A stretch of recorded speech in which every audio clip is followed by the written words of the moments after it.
Ya me acostumbré a estar poniendo mi tiempo porque me traumé desde el retiro que el pastor dice, ya sacó todo el tiempo. Y se espantaban los que daban el tema. Entonces ahí te prefiero marcar mi tiempo. Muy bien, hermanos. ¿Cuántos conocen la historia de Job? A ver. La mayoría. Eso quiere decir que ya solo voy a orar para que terminemos y nos vamos. Todos ya la conocen, ¿verdad? No es cierto. Muy bien, vamos a hacer una oración, hermanos, pidiéndole dirección a nuestro Dios para que Él sea el que nos enseñe y no sea un servidor solamente que esté hablando. Amén. Vamos a inclinar nuestros rostros. Padre eterno, muchas gracias, Señor, te damos por este día. Gracias, Señor, porque es un día templado, agradable, Señor, y eso es gracias a ti. Pero te damos gracias porque nos permites estar en este santo lugar para escuchar tu mensaje, Señor. Te pedimos en el nombre de Jesús que tú nos hables a través, Señor, de tu siervo Job, y que, Padre, podamos salir fortalecidos de este lugar sabiendo que tú nos has mostrado lo que quieres para nosotros. En el nombre de Jesús te pedimos el poder de tu Espíritu Santo. Amén. Vamos a buscar en el capítulo 2 de Job, hermanos. No pierdan de vista ese pasaje. Yo creo que desde la semana anterior han estado viendo el capítulo 1, el capítulo 2 creo que hoy en la mañana lo continuaron. Y es un pasaje hermoso, donde habla sobre un siervo que era fiel a Dios. Y muchos conocemos esta historia, y hay mucho para sacar de esta historia. Y quiero hacer como introducción, hacer un recordatorio de lo que es Job. En el capítulo 1, versículo 1 dice que había un varón llamado Job que vivía en la tierra de Uz. ¿No es así? El pasaje dice que era un varón el más grande de los orientales. ¿Estamos de acuerdo? Entonces, yo quiero hacer énfasis en esta introducción porque a mí me llama mucho la atención lo que significa Job. La palabra Job, no me enseñan en el seminario no decir palabras griegas ni hebreas ni nada, pero lo voy a decir nomás por esta ocasión, que Dios me perdone y el pastor también. La palabra hebrea Job se traduce como oscilador, oscilado, pero en el arameo tiene un nombre que a mí me llama mucho la atención, que significa arrepentido de Dios. Y si usted va enlazando el pasaje bíblico, tiene mucha razón, por la cual también se podría haber llamado de esa manera, arrepentido de Dios. ¿Por qué? Porque Job tenía 4 características. La primera, ¿cuál era? Varón perfecto. La segunda, recto, temeroso de Dios. Y el último, apartado de mal, ¿verdad? ¿Quién de nosotros puede tener esas 4 características que tenía Job? A ver, levante su mano. ¿Verdad? Es algo muy complicado. Eso quiere decir que probablemente sí tenía razón en el arameo lo que significaba el nombre de Job. ¿Por qué? Porque era una persona arrepentida de Dios, que todo momento cuando hacía algo malo que cree, se arrepentía. Si decía algo, se arrepentía. Entonces cada actitud que él tenía era reconocido no solamente con sus familiares, con sus siervos, sino hasta con todos los orientales. Yo le decía a muchos de mis hermanos, hoy en día en el oriente hay naciones poderosas que se están levantando, y una de ellas es, ¿quién cree? China, ¿verdad? Están del oriente, son orientales, y reconocemos cada uno, por ejemplo, en Estados Unidos, Barack Obama es la persona más reconocida, por decirlo. Cuando va a llegar acá, todos están pendientes de su llegada. ¿Por qué menciono esto? Porque Job tenía una característica especial que era reconocido donde él fuera. Así como a Barack Obama lo reconocían donde él vaya y lo guardaban, algo similar acontecía en la vida de Job. ¿Y por qué hago énfasis en esta introducción? Porque Job representa a aquellos arrepentidos de Dios, o sea, aquellas personas que han recibido a Cristo y se dicen llamar hoy en día cristianos. ¿Sí me estoy dando a entender, hermanos? Pregunto cada rato porque a veces digo palabras que a veces ni yo me entiendo, creo, pero quiero que estemos en el mismo canal. Esto quiere decir que representa a las personas que son cristianas, o sea, usted y yo. Si usted ya recibió a Cristo y tiene a Cristo en su corazón, usted pertenece a ese grupo de personas. Pero la Biblia nos enseña, voy a leer desde el capítulo 2 hasta llegar al versículo 4, donde comenzaron a leer, dice que aconteció que el otro día vinieron los hijos de Dios para aconteció que en otro día vinieron los hijos de Dios para presentarse delante de Jehová, y Satanás vino también entre ellos, presentándose delante de Jehová. Y dijo Jehová a Satanás: ¿de dónde vienes? Respondió Satanás a Jehová y dijo: de rodear la tierra y de andar por ella. Y Jehová dijo a Satanás: ¿no has considerado a mi siervo Job, que no hay otro como él en la tierra, varón perfecto y recto, temeroso de Dios y apartado del mal, y que todavía retiene su integridad, aun cuando tú me incitaste contra él para que arruinara sin causas? Ustedes ya leyeron el capítulo 1 y vieron que lo mismo hizo Satanás al inicio. ¿Y qué perdió Job? Perdió sus bienes materiales, sus hijos, esclavos. ¿Qué otra cosa? Su casa, su salud, es lo que vamos a ver el día de hoy, porque de eso trata el tema. La pérdida de la salud. ¿Qué es lo que acontece? ¿Por qué nos viene? Pero estoy haciendo énfasis en el primero para que podamos entender lo segundo, hermanos. Y me llama mucho la atención porque, dígase, no, un empresario cuando fallece alguien dentro de su empresa, no tiene problemas. No tiene problemas, tiene que pagar indemnización y aquí y allá. Y a él no se le murió una persona, se le murieron todos sus esclavos, excepto uno, el que fue a avisarle. O sea que él tenía una presión enorme. Yo quiero que nos pongamos en el pellejo, gracias hermano, de Job. Eso es lo que quiero que entendamos, nos pongamos en su mismo pellejo. Lo que él estaba sintiendo. Tenía problemas con la ley, ¿por qué? Porque tenía que enfrentar el problema de sus siervos.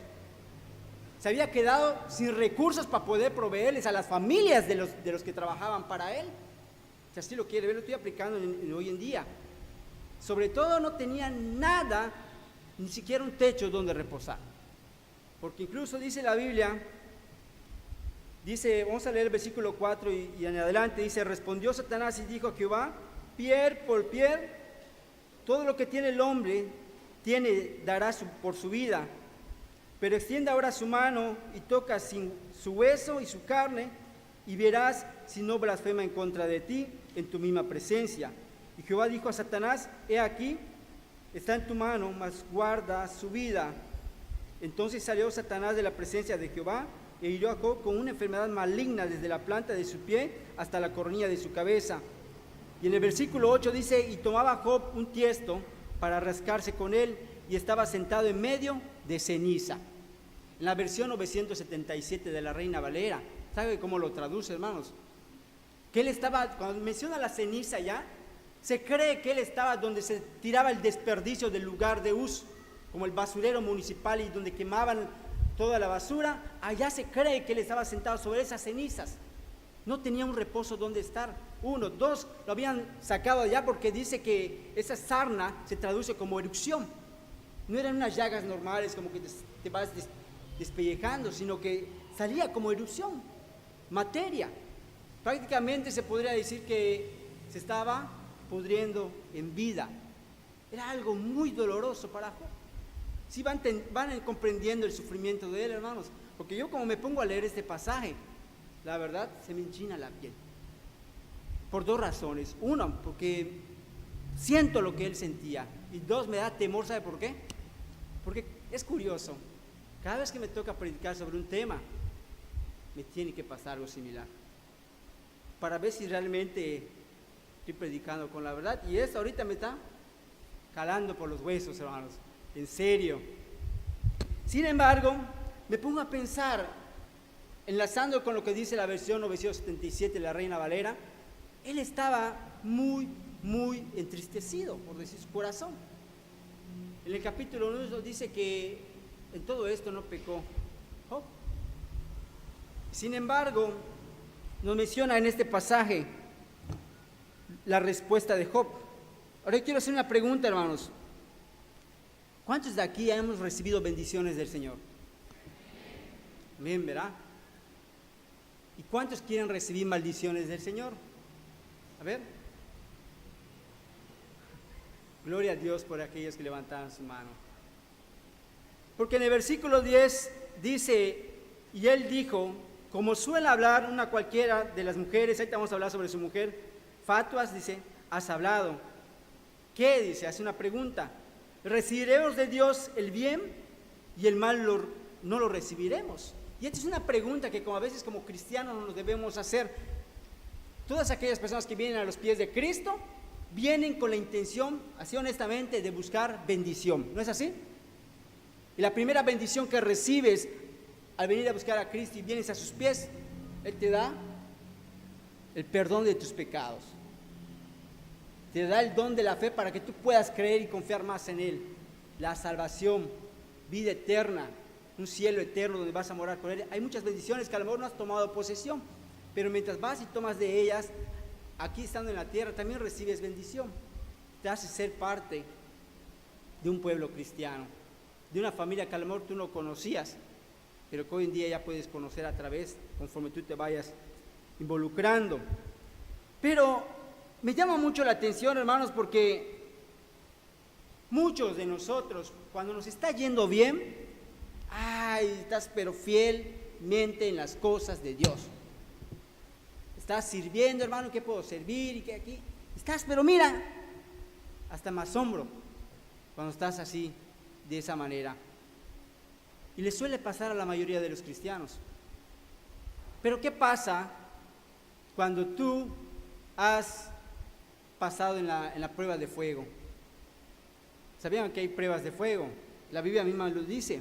Ahí te les voy a dar pasajes. El cristiano es necesario, hermanos, que pase por la prueba de fuego. Le voy a decir por qué.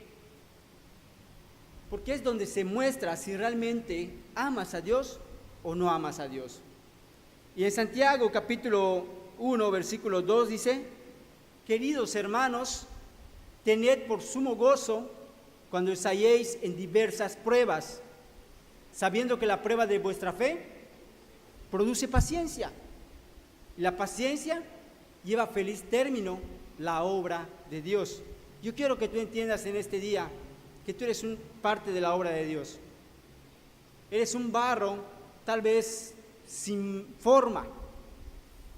Entonces, cuando tú estás en las manos de Dios, Dios te va a empezar dando forma. Se sabe en aquella ilustración de la tacita, donde la tacita era un barro, antes de ser tacita era barro, no tenía forma. Y el alfarero le empieza a tallar y la tacita se quejaba. Después ya tomó la forma de tacita, pero estaba toda rasposa, toda rojiza, y le empieza a tallar el alfarero con una lija y empieza a gritar la tacita, ¿por qué me hacen esto? ¿Por qué me pasa esto? Se empieza a quejar. Después la limpia, le quita el polvito, le da una pintadita y empieza a quejarse la tacita. ¿Cómo apesta este aroma? Dice, porque lo estaban pintando. Y todavía así, agarran y lo meten al horno, la prueba de fuego. Y empieza a gritar, porque estaba ardiendo la temperatura. Empieza a gritar la tacita. Pero cuando sale, ¿qué creen? Una tacita hermosa, que cuando la ponen en los aparadores, cualquiera que pase, la contempla. Y es lo mismo que hace Dios con sus hijos, y en el caso de Job no era la excepción. Si ustedes se dan cuenta, este pasaje lo he predicado, pero le he puesto otro título, que para mi gusto yo le pondría, Dios presuma a sus hijos. ¿Saben por qué? Porque la manera como Dios se refiere a Job, le dice, has considerado a mi siervo Job. Y yo quiero que usted cambie ese nombre, ponga el suyo, en lugar de Job, haga de cuenta que Dios le está diciendo a Satanás, has considerado a mi siervo, ponga su nombre. Y lo primero que Dios hace, hermanos, cuando usted es cristiano, es querer presumirlo. ¿Sabe por qué? Porque antes usted era esclavo de ¿quién? Entonces usted debe ser esclavo de Jesucristo. O sea, entonces, por ejemplo, usted cuando tiene un bebé y está así, guapetón, chulito, como su papá o su mamá, diga, si no, a cualquiera se lo quiere mostrar y ya tengo un hijo. Lo mismo hace Dios con sus hijos, aquellos que lo han recibido, quiere presumirlos. Y Job tenía esas 4 características, que él era un varón perfecto, En primera de Pedro, hermanos, nos menciona la palabra de Dios que Satanás anda como un león buscando a quien devorar. Y esa palabra devorar se traduce como destruir. Y acá es donde entra el primer punto. Yo quiero que usted entienda por qué le pasan a veces las cosas. Usted desde que vino a los pies de Cristo, el enemigo no va a querer que usted salga adelante. El enemigo no va a querer que usted prospere. El enemigo no va a querer que usted sea un varón perfecto, un varón temeroso, apartado del mal. Él no va a querer todo eso, va a querer todo lo contrario. Por eso dice que Satanás anda como un león buscando a quien destruir. Y era precisamente lo que estaba haciendo con Job en este caso. Job ya había perdido todos sus bienes materiales, estaba sentado en cenizas, dice allá en tierra de Uz, se considera que es el lugar donde estaba la basura. Qué feo debe ser vivir en un lugar así. Yo he pasado necesidad y jamás, gracias a Dios, he estado en un lugar como ese. O sea, por eso no me puedo comparar a Job. Ya lo que a mí me llama la atención, hermanos, es que estoy casi seguro, no puedo estar 100% seguro porque no soy Dios, pero estoy casi seguro que de todos los que estamos aquí, no dudo que alguien haya perdido alguna casa, alguien haya perdido tal vez un bebé. En el caso de un servidor, juntamente con la mamá de mis hijos, hemos perdido un bebé. Estoy seguro que de los que estamos aquí han perdido a lo mejor bienes materiales o dinero, pero todos de los que estamos aquí a lo mejor lo han perdido por causa propia. Lo han perdido por malas decisiones, lo han perdido a lo mejor porque no escucharon consejos, pero nadie, por eso digo, creo que estoy casi seguro, lo ha perdido por Dios. Y en este caso podemos ver que Job era un varón perfecto. Él había perdido todo y no tenía culpa de nada prácticamente. Yo he perdido muchas cosas por mis malas decisiones. A veces, la última vez que estuve en el hospital fue cuando, no sé si se acuerdan, de la cirugía que me hicieron de peritonitis. Y todo, ¿por qué? Por ser muy bilioso. Una piedra de dolor. Algunos se identificarán conmigo, ¿verdad? Pero haciendo hincapié en el tema, no se compara con el sufrimiento de Job. Yo quería morirme allá porque no podía yo respirar. El hermano Heredia me lavó todo el estómago porque se había infectado todo lo de allá. Y no podía yo respirar. Y decía, ¿para qué me dejan viviendo? Si me sentía yo muy mal en ese momento, pero haciendo énfasis con el tema, no se compara. Estaba yo en la gloria, estaba acostadito en la cama, aire acondicionado, los hermanos que iban y me visitaban. A él nadie lo visitaba. Vean esto, versículo 9 y 10 dice: entonces le dijo su mujer: ¿aún retienes tu integridad? Maldice a tu Dios y muérete. Y él le dijo: como suele hablar una cualquiera de las mujeres fatuas, has hablado. Ay, hermanos, ¿quién es la persona después de su mamá y su papá más allegada a usted?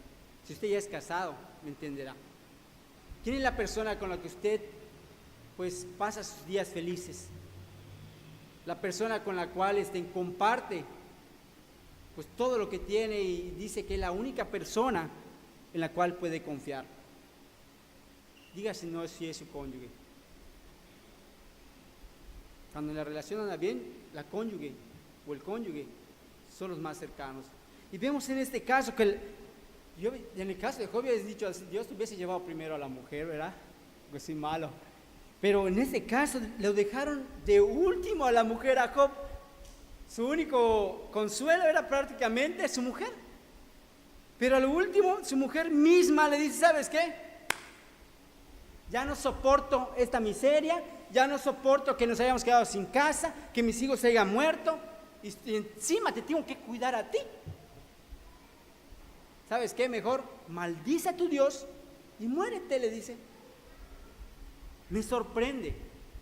¿Sabe por qué? Porque en mi caso, aparte de Jesucristo, yo le confío mi vida a Jesucristo, porque de Él es, pero aquí en la tierra, si tengo que tomar la decisión de vida y muerte, a la que se la confiaría, ¿sabe a quién sería? A mi cónyuge. Imagínense que su cónyuge le da la espalda, que fue en el caso de Job. ¿Cómo se sentiría usted, hermano o hermana? ¿Cómo se sentiría? La única persona en la cual usted, pues era su último recurso, por decirlo así, en la tierra, le da la espalda. Sufrimiento tras sufrimiento en el caso de Job. Vamos a buscar un pasaje bíblico, hermanos, que se encuentra en Filipenses 1:29. Filipenses capítulo 1:29. Pena lo tenga, puede decir amén.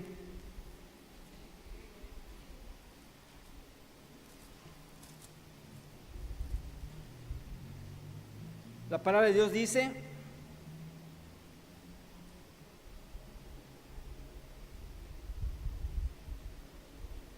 dice así: porque a vosotros os es concedido a causa de Cristo, no solo que creáis en Él, sino que también que padezcáis por Él, teniendo el mismo conflicto que habéis visto en mí y ahora oís caéis en mí.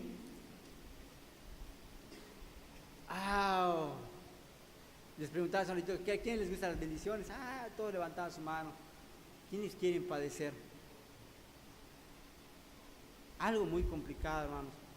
Y es que estamos hablando de la enfermedad. Ya te les voy a dar pasajes bíblicos de todas aquellas personas que Jesús sanó, que la Biblia nos enseña.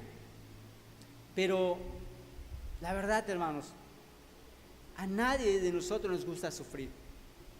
A nadie. Incluso a una persona, en lo personal a mí no me gusta sufrir. Soy cobarde. Sobre todo cuando tengo un dolor ligero y me empiezo a quejar, enseguida me burla la mamá de mis hijos.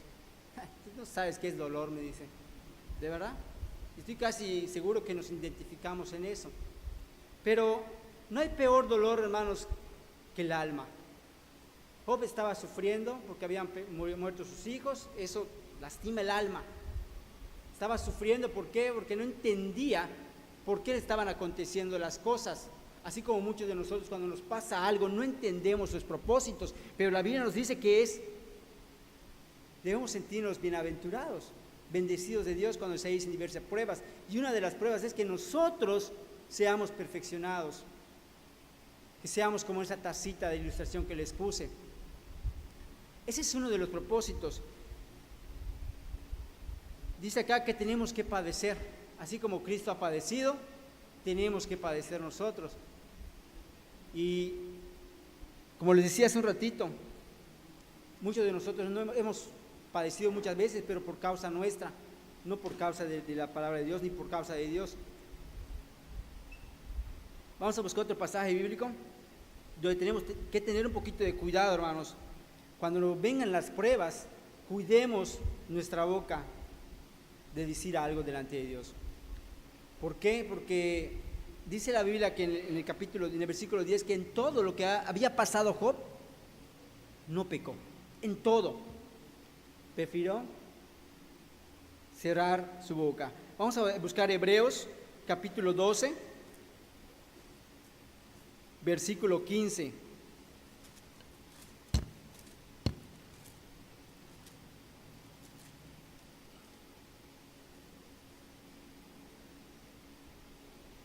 Ya tenemos, hermanos.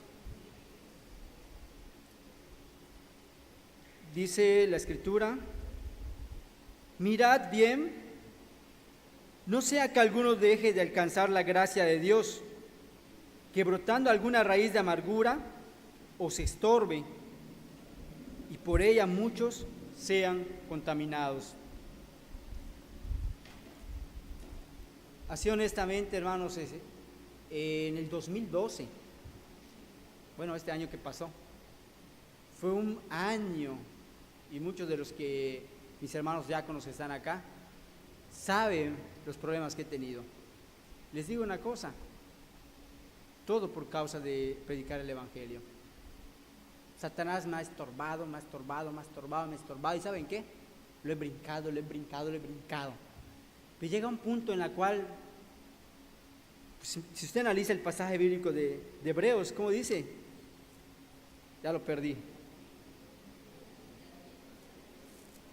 Lo voy a buscar otra vez. 12 dice: mirad bien, dice, no sea que alguno deje de alcanzar la gracia de Dios, que brotando alguna raíz de amargura os estorbe y por ellas muchos sean contaminados. ¿Por qué les pongo este ejemplo del 2012? Porque llega un momento que donde dices, hasta aquí, ya no aguanto.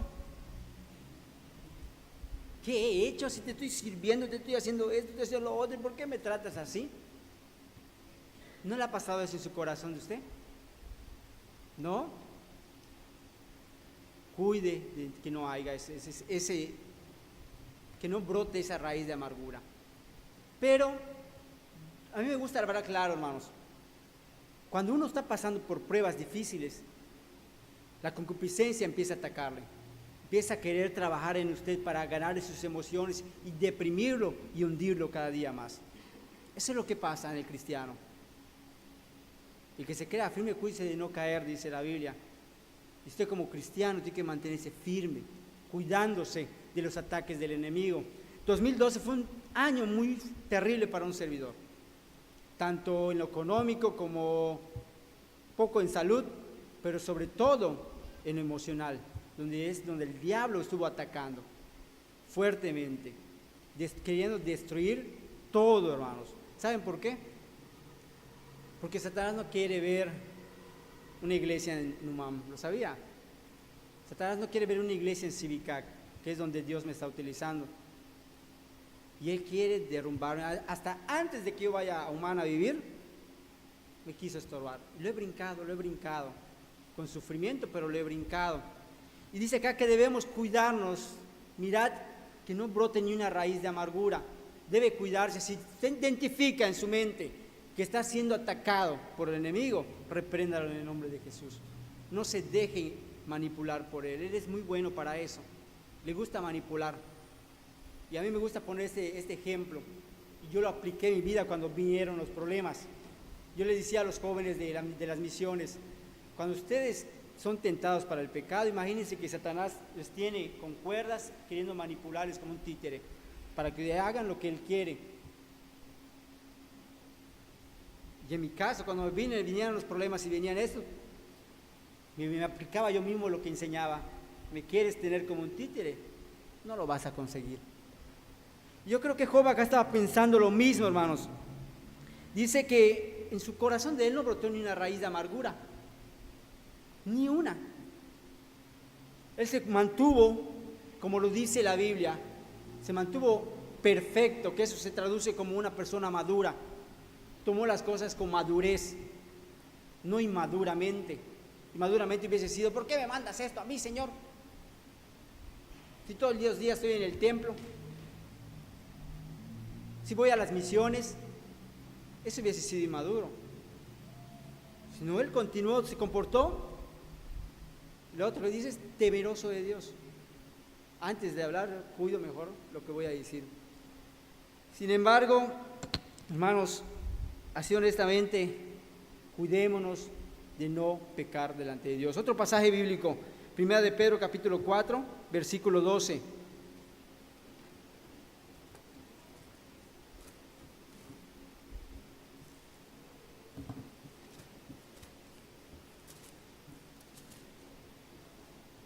Amén. Amén. ¿Ya lo tienen? Vamos a leerlo todos juntos, hermanos. Dice: amados, no os sorprendáis del fuego de prueba que os ha sobrevenido, como si alguna cosa extraña aconteciese. ¡Wow! ¿Cómo no leyó Job esto? Era antes. Tenemos esa bendición de que la Biblia nos enseña antes de que pasen las cosas, nos advierte. Job no tenía ese privilegio como nosotros lo tenemos. Dice acá que, amados, no os sorprendáis del fuego de prueba que os ha sobrevenido, como si alguna cosa extraña aconteciese. No te sorprendas, hermano. No te sorprendas si ves que la situación económica no está yendo muy bien. Confía en el Señor. Él es tu pastor, es tu proveedor. No te sorprendas si viene una enfermedad que no hayan cura. No te sorprendas. Job dice en el capítulo 1, dice: Jehová Dios dio, Jehová Dios quitó. Bendito sea el nombre de Jehová. Él es el que da y el que quita, hermanos. Algunos de sus discípulos se acercaban y le preguntaban: Señor, ¿por qué nació esta persona así? ¿Por el pecado de sus padres o por su pecado? Por ninguna de las dos, le dice, para que el poder de Dios sea glorificado. Cuando viene la enfermedad a tu vida, hermano, es para que glorifiques a Dios, sea que sanes o que no sanes. Me acuerdo de una hermana donde leí un libro, no me acuerdo, ya tenía años que lo leí, que ella le dio cáncer, un cáncer que pues solo con tratamiento podría vivir unos años más, porque ya estaba avanzado. Pero dice esta hermana que cuando se enteró de ello, le habían dicho que un año de vida le iba a quedar, dice: pues cáncer, lo siento mucho, me vas a tener que acompañar. Y se fue a visitar todo el mundo, glorificando a Dios a través de compartir su palabra. Glorifica a Dios con la enfermedad que tengas, no sé. Hay muchas enfermedades hoy en día que carecen algunas de nombre, pero sea lo que sea, Dios es nuestro sanador. Y lo primero que sana es nuestra alma, hermanos. Quiere que estemos fortalecidos en Él. Y es lo que dice: no te extrañes como si cosa rara viniere. Y otro punto que quiero que entendamos es que como hijos de Dios, hermanos, el enemigo es el que va a querer estorbarnos. El enemigo es el que va a querer estorbarnos en todo lo que vayamos a hacer. Y en el caso de la enfermedad, en el caso de la vida de Job, era lo último prácticamente que lo podía detener para poder alabar a Dios. Porque él lo alababa con sus bienes, lo alababa con todo. Incluso en el capítulo 19, 17 dice que sus hijos no le hacían caso a él, tal vez eran rebeldes. Vamos a buscarlo, es capítulo 19, 17, para que vean. Y su mujer era igual, o sea que tenía todo en contra. Job capítulo 19, versículo 17, para que no vean que les estoy mintiendo, hermanos. Ya estoy terminando, no se preocupen. Veo que algunos ya se desesperaron. Dice el versículo 17: mi aliento vino a ser extraño a mi mujer. O sea, lo que su mujer le da aliento, le daba desaliento. Prácticamente le estaba diciendo: suicídate, no sirves para nada. Aunque por los hijos, dice, de mis extraños les rogaba, dice, aún los muchachos me menospreciaron, al levantarme hablaban contra de mí. O sea, si se dan cuenta, él tenía muchas cosas en contra, muchas. Y en el capítulo 1 ustedes habrán visto cómo sus hijos hacían banquetes, celebraban muchas cosas, y no dudo que pecaban delante de Dios. Por eso él después ofrecía un holocausto por si habían pecado, porque él no estaba presente. ¿Se dan cuenta de cómo era la actitud de Job ante todas esas cosas, hermanos? Era fiel al Señor. Más sombra como es este varón. Por último, dice en 1 de Pedro capítulo 4, 1 y 2, donde estábamos hace un ratito: puesto que Cristo ha padecido por nosotros en la carne, vosotros también armaos del mismo pensamiento, pues quien ha padecido en la carne terminó con el pecado, dice, para no vivir el tiempo que resta en la carne conforme a las concupiscencias de los hombres, sino conforme a la voluntad de Dios. ¿Quién ha padecido en la carne, hermanos? Peor que Jesús. Nadie. Dice acá que, puesto que Cristo ha padecido por nosotros en la carne, vosotros también armaos del mismo pensamiento. Tenga esto en su pensamiento ahorita que va a salir de acá, hermano y hermana. Si usted es un hijo de Dios, usted está en guerra en todo tiempo. Hay una batalla entre el bien y el mal. Y cada vez que usted quiere acercarse a Dios, quiere hacer la voluntad de Dios, el mal quiere que no lo haga. Y cuando usted lo hace, Él le manda tentaciones y pruebas. Pero no lo vea extraño, porque ahorita que usted ya lo sabe, no tiene que extrañarse de todo lo que acontezca en el futuro, ni mañana ni pasado. En el nombre de Jesús, sea usted vencedor con Cristo. Amén. Dios les bendiga, hermanos.